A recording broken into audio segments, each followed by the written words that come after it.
আসসালামু আলাইকুম ওয়া রাহমাতুল্লাহি ওয়া বারাকাতুহু। মহানবী সাল্লাল্লাহু আলাইহি ওয়াসাল্লাম দোয়া সম্পর্কে বলেন, আদ-দুআউ মুখুল ইবাদা। আদ-দুআউ হুয়াল ইবাদা। দোয়া হলো ইবাদতের মগজ। দোয়াই হলো ইবাদত। এখন আমরা যে কোনো ইবাদত বন্দেগী করি না কেন, তার মধ্যে লৌকিকতা আসে বা হয়ে যায়।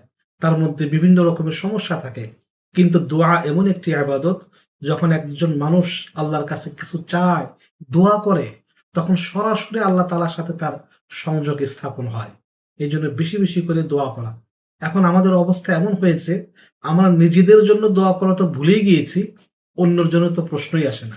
অথচ মহানবী সাল্লাল্লাহু আলাইহি ওয়াসাল্লাম বলেন, قال النبي صلى الله عليه وسلم إذا دعا الرجل لأخيه بظهر الغيب قالت الملائكة আমিন ওয়ালাকা বিমিসলিন।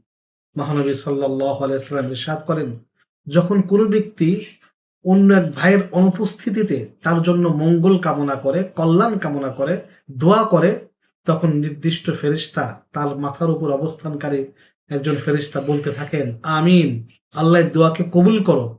এবং এই ভাই তার অনুপস্থিত ভাইয়ের জন্য যে দোয়া করলো, আল্লাহ পাক তাকে এর চাইতে উত্তম প্রতিদান বা হুবহু এরকম প্রতিদান তাকে দান করো। এই জন্য অনুপস্থিত ভাইয়ের জন্য বা আত্মীয় স্বজনের জন্য, বন্ধু বান্ধবের জন্য দোয়া করলে সেটা অনেক অনেক কল্যাণ বয়ে নিয়ে আসে।